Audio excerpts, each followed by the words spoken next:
तो स्वागत है आपका इलेक्ट्रोमैग्नेटिक वेव्स के लेक्चर में।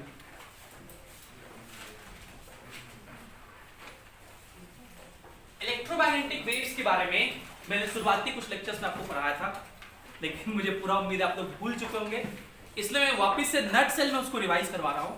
उसका वीडियो ऑलरेडी था जो मैंने कॉपी पे रिकॉर्ड किया था और उसमें बहुत अच्छे से वो डीसी पांडे पे रिकॉर्डिंग है, तो मैं उसको इंक्लूड कर रहा हूँ उसमें और वो आपको भेजा जाएगा आज वापस से उस लिंक को। उसको सही से ईमानदारी से देख लीजिएगा, नोट्स बना लीजिएगा, इसका नहीं बना हुआ तो। लेकिन उसमें जो जो बात था मैं नट सेल में उसको बता दे रहा हूँ। इलेक्ट्रोमैग्नेटिक वेव्स के बारे में मैक्सवेल ने ढूंढा था। किसने ढूंढा था? मैक्सवेल ने स्क्रॉडिंजर के इक्वेशन को सॉल्व किया था। स्क्रॉडिंजर्स इक्वेशन। एक बात और, अगर मैं किसी साइंटिस्ट का नाम लिखूं तो वो सही हो ऐसा जरूरी ना हो, तो उसका स्पेलिंग गलत भी हो सकता है। EI आप वो अपने देख लीजिएगा, कोई बात बोलता है कि सर गलत लिखा है, इसलिए अगर मैं किसी साइंटिस्ट का नाम लिखूं तो आप अपने में नेट से सर्च करके वो देख लेना, ठीक है। तो मैक्सवेल ने स्क्रॉडिंजर के इक्वेशन को सॉल्व किया और एक वेव के बारे में पता किया, इसको हम लोग क्या बोलते हैं? Electromagnetic waves. और इलेक्ट्रोमैग्नेटिक वेव्स वैसे वेव होते हैं इनको प्रोपेगेट करने के लिए मीडियम नहीं चाहिए होता है। Does not require medium for their propagation.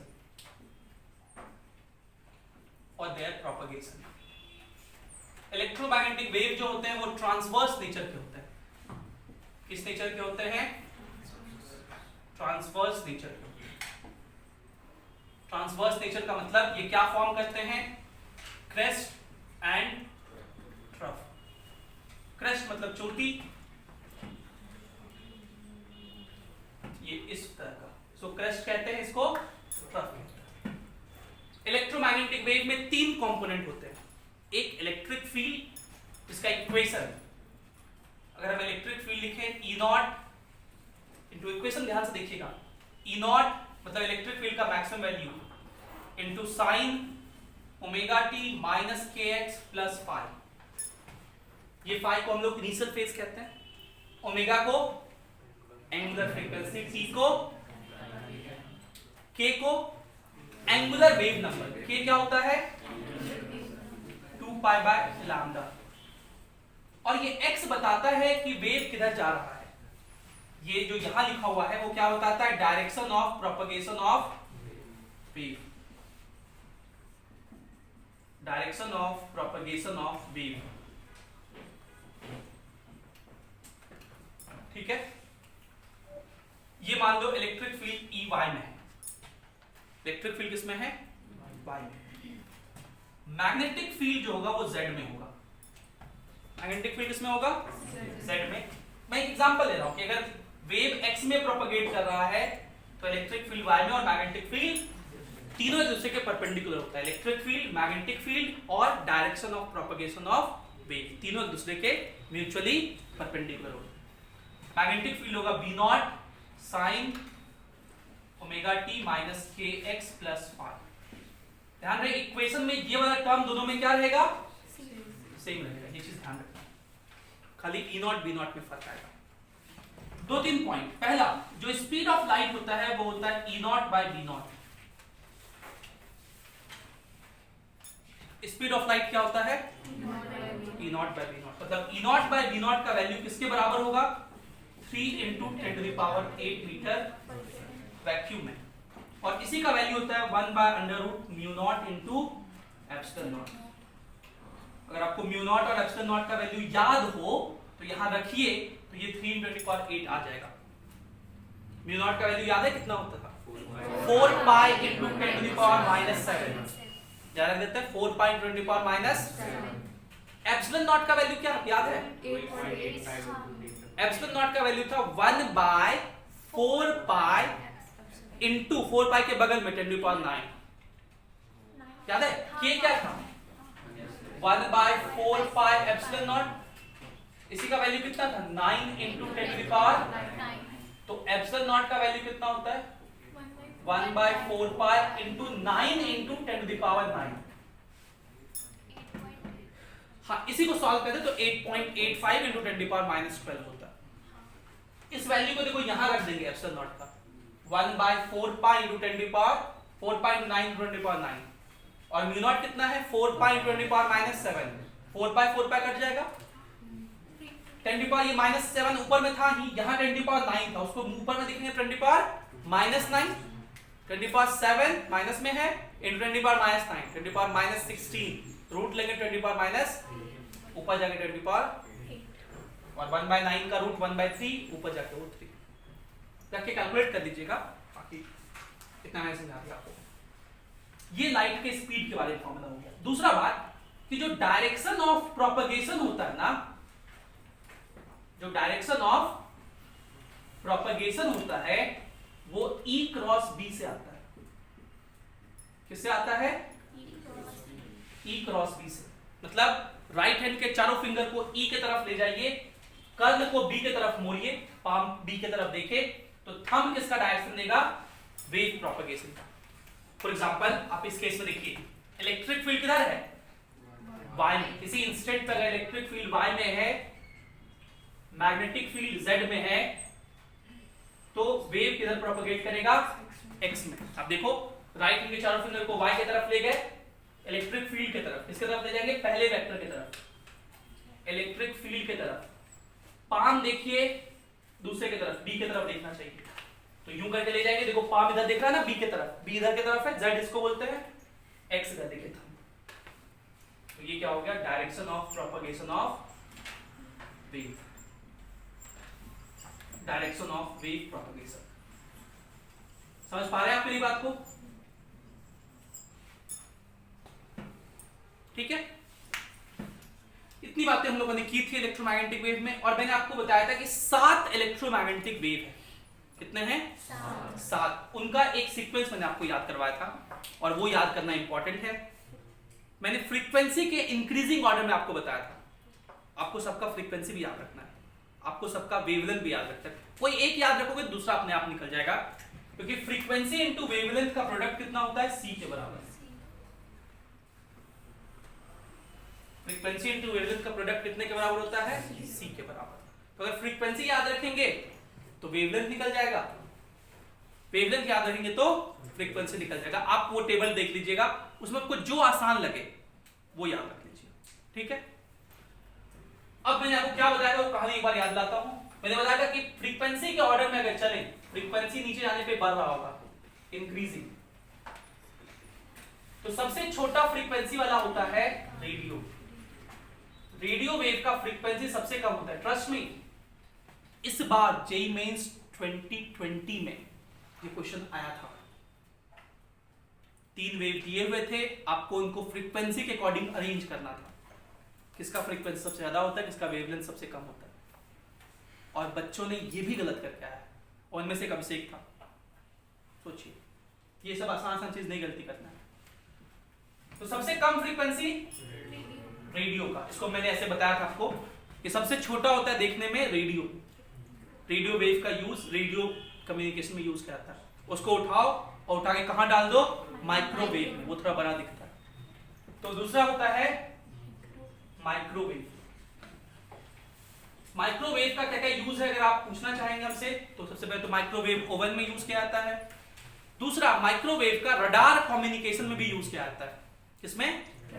Radar communication में भी यूज किया जाता है माइक्रोवेव का। क्रिकेट देखते हो आप लोग, उसमें जो क्रिकेट का बॉल है उसका स्पीड जो मेजर किया जाता है माइक्रोवेव से। क्रिकेट और टेनिस बॉल का स्पीड माइक्रोवेव से मेजर किया जाता है। थर्ड, तो रेडियो को उठाए कहां डाल दिए? और देखेंगे माइक्रोवेव में डाल के। और देखते तो हम लोग टीवी में भी हैं। टीवी का क्या होता है? रिमोट। तो जैसे ही रिमोट ऑन करेंगे तो वहां से क्या निकलेगा? इंफ्रारेड रेज निकलेगा। क्या निकलेगा? इंफ्रारेड रेज निकलेगा।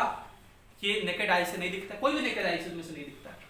इंफ्रारेड रेज निकलेगा जो कि टीवी के रिमोट में होता है। आप चाहो उसको कैमरा ऑन करके देख भी सकते हो, कैमरा से वो दिखेगा, नेकेड आई से नहीं दिखता। कलर टीवी के रिमोट में होता है वो। कैमरा क्योंकि इंफ्रारेड को देख सकता है, क्योंकि कैमरा जो है इंफ्रारेड को देख सकता है, इसलिए फॉगी वेदर में, जब वेदर कैसा होता है? फॉगी होता है तो नॉर्मल कैमरा फोन का उतना अच्छा कैमरा ना ले पाए, लेकिन डीएसएलआर वगैरह अच्छा फोटो लेता है। फॉगी वेदर में तो और अच्छा फोटो लेता है। वो एकदम बोलते हैं कि एकदम कूल मौसम है फोटो खिंचाने का, है ना, क्योंकि वो इंफ्रारेड रेज को भी कैप्चर कर पाता है। तो फॉगी वेदर में फोटोग्राफी के लिए भी किसका यूज किया जाता है? इंफ्रारेड रेज का। ठीक है।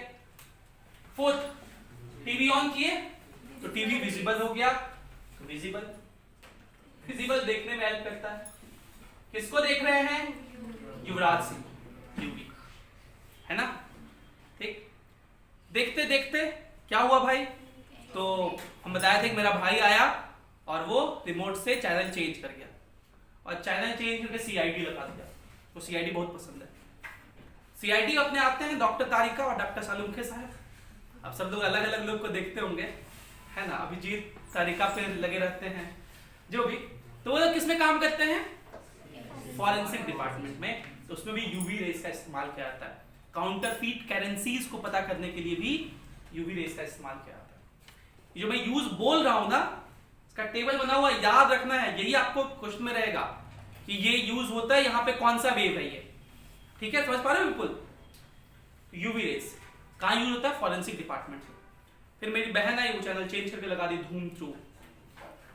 धूम 2 देखे हो तुम लोग? ऋतिक रोशन वाला। उसमें ऋतिक रोशन चोर रहता है, ऐश्वर्या राय भी चोर रहती है, दोनों को वेल में जाता है। हाँ, चोरी करने को वेल में जाता है, जब पहली बार दोनों साथ आमने सामने होता है। ठीक है, तो वो ऋतिक रोशन को चश्मा पहना होता है। ठीक है, कुछ चोरी कर जाता है, पता नहीं क्या था वो, और उसके चारों ओर एक अलार्म रहता है, यूवी रेज का अलार्म रहता है। उसको बगला अलार्म कहते हैं, जो कि नेकेड आई से नहीं दिखता है, लेकिन जैसे उसको क्रॉस करोगे अलार्म बच जाएगा। तो वो ऐश्वर्या राय बचना चाहती है उसको चुराने के लिए, तो उसको दिखाता है कि देखो ये तुमको नहीं दिख रहा ना, मेरे चश्मा से दिख रहा है। तो यूवी रेज से वो भी दिखता है, बगले अलार्म्स में इसका यूज होता है। अब कभी देखोगे रोड पे ना, यहाँ पे कश्यप आई मेमोरियल हॉस्पिटल है। ठीक है, कभी उसका एड देखोगे बैनर का, तो बैनर में लिखा रहता है कि आंख का ऑपरेशन कराइए यूवी एंड लेसिक से। लेसिक एक चीज होता है, टर्मिनोलॉजी होता है मेडिकल फील्ड में। यूवी रेज का इस्तेमाल आई सर्जरीज में भी होता है। ठीक है, इसमें एक यूज है। तो कौन किसको देख रहे थे? युवराज सिंह को देखते देखते ऐड आ गया। ऐड लेके कौन आई? हेमा मालिनी। केंट ROMU से, है ना, एकदम प्योर पानी पीजिए। तो यूवी रेज का इस्तेमाल वाटर प्यूरिफायर्स में जर्म्स को भी किल करने के लिए किया जाता है। खेलते खेलते युवराज सिंह को चोट लग गया। चोट लगा तो कहां जाएगा? हॉस्पिटल। क्या करवाने? एक्सरे करवाने गया। एक्सरे का यूज क्या है? बोन्स में फ्रैक्चर्स को डिटेक्ट करने में इस्तेमाल किया जाता है। जब वो हॉस्पिटल पहुंचा तो उसको पता चला हमको कैंसर है। युवराज सिंह को आपको पता हो तो कैंसर हुआ। तो वो एक्सरे के हेल्प से सोचा कि कैंसर को भी ट्रीट कर ले। तो एक्सरे का यूज कैंसर के ट्रीटमेंट में होता है। किसमें होता है? कैंसर के ट्रीटमेंट में, ठीक करने के प्रोसेस में होता है। लेकिन उसका कैंसर ठीक नहीं हुआ। वो एरोप्लेन से उड़ के कहां चला गया? अमेरिका। अमेरिका जाकर के वो गामा रेज के हेल्प से कैंसर के सेल्स को डिस्ट्रॉय करवाया। तो कैंसर के सेल को डिस्ट्रॉय करने के लिए किसका यूज होता है? वर्ड्स ध्यान दीजिएगा। कैंसर के सेल को डिस्ट्रॉय करने में गामा रेज का यूज होता है। कैंसर के ट्रीटमेंट में एक्सरे का यूज होता है। क्योंकि गामा रेज बहुत हाईली पावरफुल होता है। इतना ज्यादा पावरफुल होता है कि ये बड़े से बड़े मेटल ब्लॉक्स को पेनिट्रेट कर सकता है, उसके अंदर जा सकता है। तो बड़े से बड़े मेटल ब्लॉक्स में क्रैक अगर कहीं है, खास करके रेल के पटरी वगैरह में कहीं क्रैक्स है, उस क्रैक्स को, मेटल्स में क्रैक्स को डिटेक्ट करने के लिए गामा रेज का यूज होता है।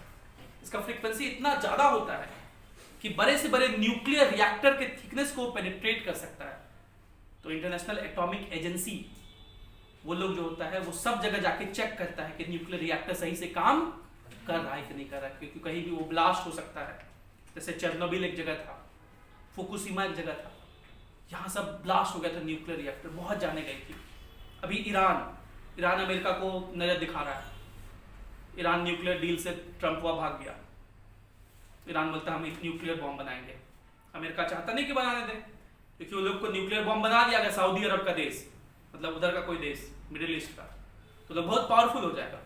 और पावरफुल आदमी से कोई लड़ता है तो अपने घर में अगर तुम बहुत कमजोर हो, तुमको 10 को दुश्मन मिल जाएगा, और एक दिन तुम AK-47 लेके घूम जाओ, हाँ मिलेगा कोई ठोक देना बता देना। खैर तो गामा रेज बहुत ज्यादा हाई पेनिट्रेटिंग पावर का होता है और ये बड़े से बड़े मेटल्स के ब्लॉक को पेनिट्रेट कर सकता है। न्यूक्लियर रिएक्टर में क्या हो रहा है उसको देखने के लिए इसका यूज करते हैं। तो सबसे हाईएस्ट फ्रीक्वेंसी इसका होता है, सबसे लोवेस्ट फ्रीक्वेंसी वेवलेंथ उल्टा हो जाएगा क्योंकि फ्रीक्वेंसी और वेवलेंथ का प्रोडक्ट कांस्टेंट रहना है। फ्रीक्वेंसी ज्यादा तो वेवलेंथ, सबसे कम वेवलेंथ किसका होता है, सबसे ज्यादा वेवलेंथ। ठीक है, यही चीज आपको याद रखना है।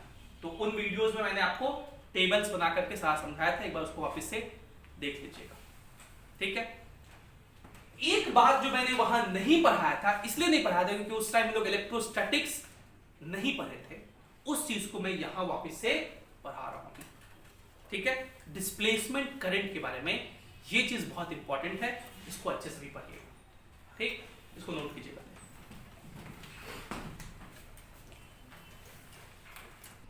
चलिए, तो एक टॉपिक जो इंपॉर्टेंट था वो है मैक्सवेल्स फोर्थ लॉ।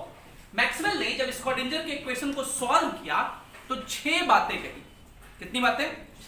6 बातें। एक बात तो उन्होंने इलेक्ट्रोमैग्नेटिक वेव्स के बारे में बताया, 5 बातें और क्या कही वो हम लोग पढ़ने जा रहे हैं। इन 5 बातों को मिला करके मैक्सवेल्स 4 लॉज कहते हैं। मैक्सवेल्स 4 लॉज कहते हैं, लेकिन उसमें 5वां बात छुपा हुआ है, तो उसे पढ़ेंगे हम लोग। तो हेडिंग डालिए Maxwell's 4 laws. Maxwell's 4 laws.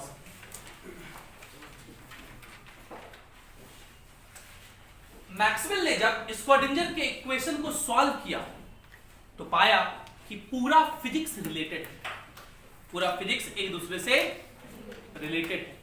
Maxwell ने स्क्रॉडिंजर के इक्वेशन को सॉल्व करके जो पहला कंक्लूजन निकाला वो यह था कि integration E dot ds in a closed loop is Q enclosed by epsilon naught। ये तो पढ़ा लग रहा है। ये क्या है? This is Gauss law in electrostatics. ये क्या है? गॉस लॉ इन। सोच के देखिए, स्क्रॉडिंजर्स इक्वेशन एटॉमिक स्ट्रक्चर में पढ़ते हैं हम लोग, इलेक्ट्रोस्टैटिक्स, उसको सॉल्व करने से आया। इस लॉ के बारे में पूछा गया, मैक्सवेल से पूछा कि क्या कहना चाहते हैं आप। उन्होंने कहा कि ये लॉ हमें बताता है कि इलेक्ट्रिक फील्ड लाइंस जो हैं वो ओपन कर्व है। क्या है वो? Open curve. क्योंकि E डॉट ds का मतलब तो फ्लक्स होता है। E डॉट ds का क्या मतलब होता है? और फ्लक्स जीरो नहीं है। इसका मतलब जितना इलेक्ट्रिक फील्ड लाइंस निकल रहा है उतना ही वापस आ जाए, ऐसा कोई जरूरी नहीं, क्योंकि वो ओपन कर्व है। तो एक बार निकल गया तो फिर वापस आने का जरूरत नहीं है। तो ये बताता है कि electric field lines are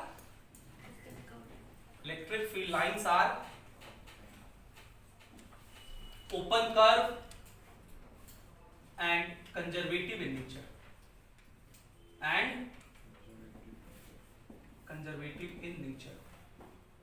nature में क्या होते हैं? ये कंजर्वेटिव होते हैं।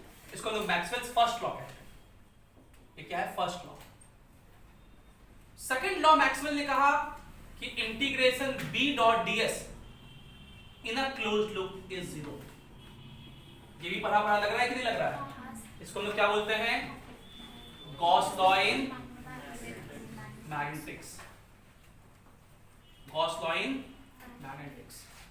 और ये लॉ हमें बताता है कि magnetic field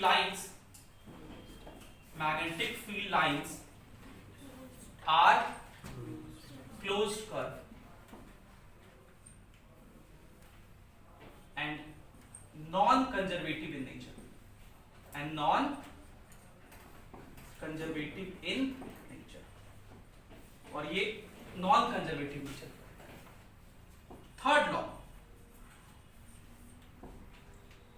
third law Maxwell ने कहा कि integration E dot dl in a closed loop, integration E dot dl, इसको हम लोग वोल्टेज कहते हैं। क्या बोलते हैं? Potential difference. ये उन्होंने कहा कि minus D by D T of integration B dot ds होता है। ये भी आपने पढ़ा है, गौर से देखो, पढ़ा है कि नहीं पढ़ा है? ये लिखा हुआ है पोटेंशियल डिफरेंस, ये क्लोज लूप होना जरूरी नहीं है, इंटीग्रेशन नहीं डॉट डीएल। तो बी ए बी ये पोटेंशियल डिफरेंस है इज इक्वल्स टू माइनस ये क्या होता है B dot DS magnetic flux. ये पढ़े हो? बी ए बी को आप ईएमएफ भी कहते हैं। क्या है ये? क्या है ये? Faraday's law of Faraday's law of EMI electromagnetic. और ये हमें बताता है, क्या बताता है कि changing magnetic flux, changing magnetic flux, जब मैग्नेटिक फ्लक्स क्या हो चेंज हो, इंड्यूसेस ईएमएफ, इंड्यूसेस ईएमएफ। तो जरा आप सुनिएगा सब बात ध्यान से। मैक्सवेल ने सोचा कि इलेक्ट्रिक फील्ड अगर आपके पास है मतलब आप इलेक्ट्रिक करंट क्रिएट कर सकते हैं। इलेक्ट्रिक फील्ड का क्या मतलब? बैटरी, बैटरी वोल्टेज प्रोवाइड करता है, इसकी वजह से क्या क्रिएट होता है? Electric field. तो बैटरी जब कनेक्ट करते हैं किसी कंडक्टर में तो उसमें क्या फ्लो करता है? चार्ज, करंट होता है। और करंट कैरिंग कंडक्टर ही क्या प्रोड्यूस करता है? मैग्नेटिक फील्ड प्रोड्यूस करता है। और मैग्नेटिक फील्ड जब चेंज होता है किसी सरफेस से, किसी लूप से, तो क्या इंड्यूस होता है? ईएमएफ, है ना? आप मेरी बात को समझ पा रहे हैं? मतलब इलेक्ट्रिक फील्ड से करंट होता है, करंट से मैग्नेटिक फ्लक्स होता है, मैग्नेटिक फ्लक्स से वापस से करंट होता है ना? मैक्सवेल ने ये सोचा कि ठीक है, क्या इलेक्ट्रिक फील्ड से करंट तक डायरेक्ट पहुंच सकते हैं? क्या इलेक्ट्रिक फील्ड से करंट तक डायरेक्ट पहुंच सकते हैं? तो उन्होंने इसको स्टडी किया और स्टडी करते वक्त उन्होंने पाया, ये फोर्थ लॉ में उन्होंने पाया कि जो हम लोग एम्पियर सर्किटल लॉ लिखते हैं ना, कौन सा लॉ? वो क्या लिखते हैं हम लोग? Integration B dot DL is equals to mu naught into I, है ना? क्लोज लूप होता है एम्पियर सर्किटल लॉ में, तो क्लोज लूप होता है। B dot DL close loop में ना म्यू नॉट आई होता है, B dot DS close loop में 0 होता है, एम्पियर सर्किटल लॉ। तो एम्पियर मैक्सवेल ने कहा कि इसको आज से आप एम्पियर मैक्सवेल्स लॉ कहिएगा। क्या कहिएगा? सब बोले कि बस इसमें क्या मॉडिफिकेशन किए जो आपका नाम दिया जाए। उन्होंने कहा कि ये जो करंट है, इस करंट के बारे में मैक्सवेल साहब ने कहा कि मैं बताता हूं बहुत डिटेल में। एम्पियर ने बहुत अच्छे से नहीं बताया आपको। एम्पियर ने आपसे ये कहा ही नहीं कि ये करंट दो तरह का हो सकता है। एम्पियर ने तो यही माना कि करंट आज तक सिर्फ एक ही टाइप का होता है, इसको कंडक्शन करंट कहते हैं, जो आज तक आप पढ़ते आए हैं कि करंट क्या होता है? Rate of flow of charge dq by dt। Conduction current क्या होता है? dq by dt। जो आज तक पढ़ते आए हैं उस करंट को क्या बोलते हैं हम लोग? Basically conduction current. करंट यही होता है ना जी, dq by dt। ऐसे घूर के हम ही पढ़ा है। करंट क्या होता है? dq by dt, rate of flow of charge, ठीक है? कंडक्शन करंट बोलते हैं उसको। लेकिन एक और तरह का भी करंट होता है। तुम लोग सोचोगे सर आज तक काहे नहीं बोले कंडक्शन करंट? आज तक जरूरत नहीं पड़ा, आज तक एक ही करंट पढ़ाना था। तो करंट क्या होता है? Rate of flow of charge. तो करंट बोलते थे, आप समझ जाते थे dq by dt। बोलो, समझते थे ना? आज जरूरत पड़ा क्योंकि मैक्सवेल भाई साहब कह रहे हैं कि करंट दो तरह का होता है। एक होता है कंडक्शन करंट और दूसरा होता है डिस्प्लेसमेंट करंट। दूसरा क्या होता है? डिस्प्लेसमेंट करंट, जिसको हम लोग ID से लिखेंगे और ये होगा epsilon naught into d by dt of phi e। Epsilon naught into d by dt of phi e। What is phi e? Electric flux. phi e क्या है? Electric flux. और मैक्सवेल ने कहा कि आगे से इस इक्वेशन को आप ऐसे रखिएगा, integration b dot dl is equals to mu naught IC के बदले क्या लिख दीजिए? dq by dt plus epsilon naught into d by dt of phi e। इसको हम लोग एम्पियर मैक्सवेल्स लॉ कहते हैं। तो इस लॉ में कोई सब दिक्कत नहीं हमें, हम लोग तो ये पहले भी पढ़े हैं। दिक्कत ये है कि सर ये डिस्प्लेसमेंट करंट जो नहीं पढ़े हैं इसको समझा दीजिए थोड़ा अच्छे से, क्या होता है, कितना होता है, कैसे निकालते हैं। तो इसके बारे में चर्चा हो जाए तो बात तो समझ में आ जाएगी पूरी बात। तो यही 5 बातें मैक्सवेल ने कही, 6 बात टोटल था। पहला इलेक्ट्रोमैग्नेटिक वेव, दूसरा ये फर्स्ट लॉ, तीसरा ये सेकंड लॉ, चौथा ये थर्ड लॉ, पांचवा ये मॉडिफिकेशन और छठा एग्जिस्टेंस ऑफ डिस्प्लेसमेंट। हम लोग डिस्प्लेसमेंट करंट को बहुत डिटेल में जान लेते हैं, ठीक है। बहुत डिटेल भी थोड़ा सा है, तो उतनी ही बातें मुझे जाननी है, उतना बात काम चलाने के लिए हमारे लिए काफी होगा। नोट कीजिए इसको।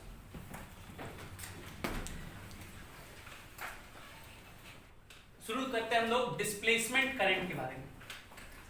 बस 2-3 पॉइंट आपको याद रखना है डिस्प्लेसमेंट करंट के बारे में। पहला पॉइंट कि डिस्प्लेसमेंट करंट होता क्या है। यह एक करंट है जो कि उस रीजन में जनरेट होता है जिस रीजन में इलेक्ट्रिक फील्ड टाइम के साथ चेंज करे। क्या कहा मैंने? It is the current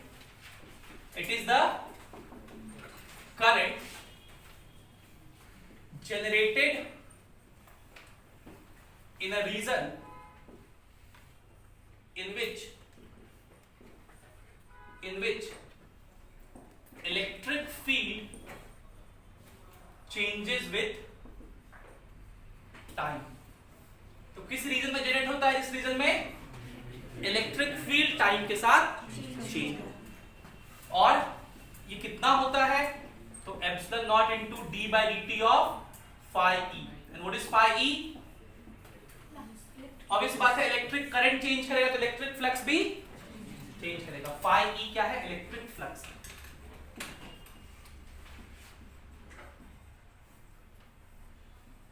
phi e का वैल्यू लिखेंगे E dot A, electric field into area. जैसे अगर आप में से कोई पूछे कि सर कोई एग्जांपल देके बताइए कहां ऐसा रीजन मिलेगा जहां पे इलेक्ट्रिक फील्ड टाइम के साथ क्या हो रहा हो? चेंज हो रहा हो। तो मैं आपको एग्जांपल दे दूंगा। Charging of a capacitor, charging of a capacitor. जब कोई कैपेसिटर चार्ज हो रहा होता है तब, उस समय की बात है। कौन देखिए, अगर ये कैपेसिटर है और ये कैपेसिटर अभी चार्ज हो रहा है, हमने पढ़ा था जब कैपेसिटर में बैटरी लगाते हैं तो with in fraction of second ये कैपेसिटर क्या हो जाता है? चार्ज हो जाता है with in fraction of second.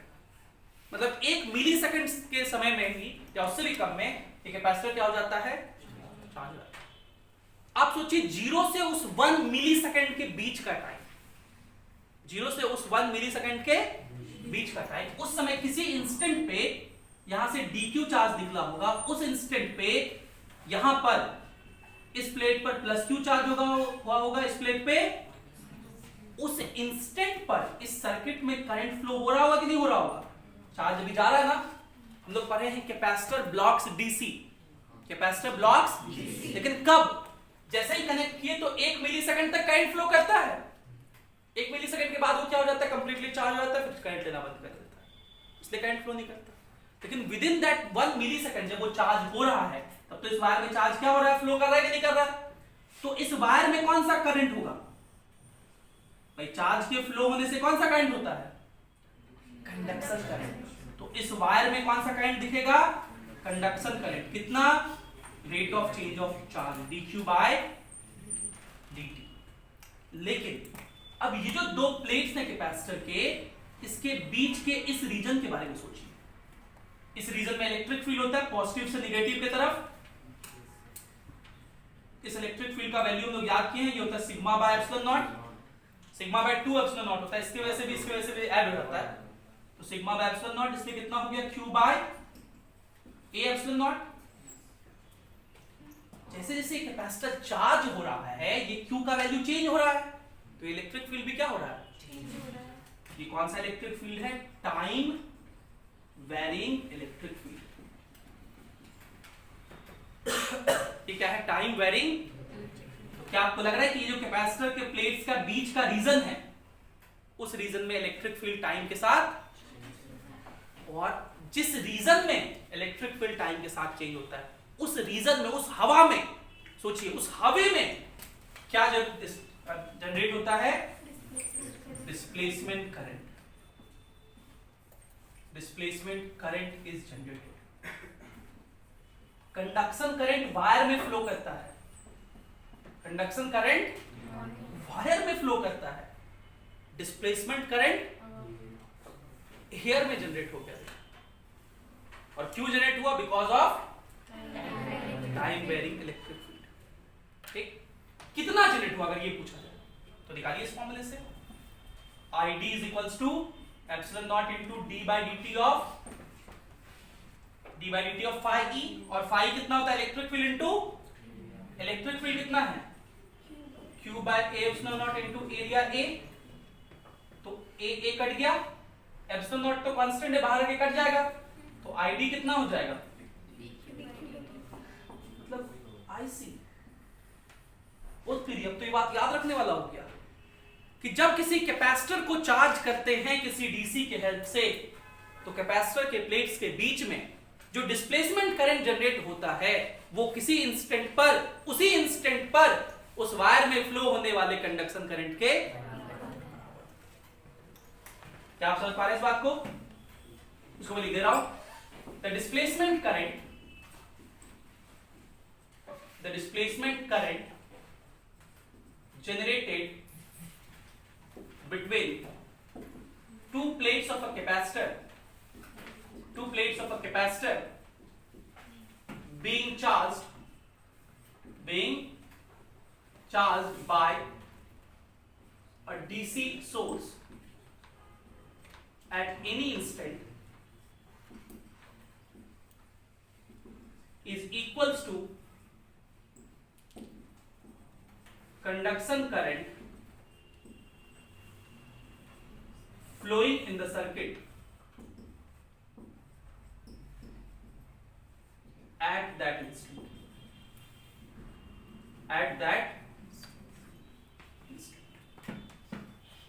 Clear है? पक्का? तो डिस्प्लेसमेंट करंट के बारे में आपको 3-4 बातें याद रखनी है. पहला, डिस्प्लेसमेंट करंट मैक्सवेल ने ढूंढा था, कहां जनरेट होता है? उस रीजन में जिस रीजन में इलेक्ट्रिक फील्ड टाइम के साथ. फॉर्मूला ये होता है ID is equals to epsilon naught d by dt of phi. phi क्या है? Electric flux. इसका कोई एग्जांपल क्या है? Charging of a capacitor. जब कैपेसिटर को चार्ज करते हैं तो किसी इंस्टेंट पे कंडक्शन करंट होता है dq by dt. इस प्लेट के बीच में इलेक्ट्रिक फील्ड चेंज कर रहा है. इलेक्ट्रिक फील्ड कितना होगा? q by a epsilon naught. यहां मैंने एक चीज दिखा दी कि मैंने एक एरिया कंसीडर किया इस तरह से, जिसका एरिया प्लेट के एरिया के बराबर है.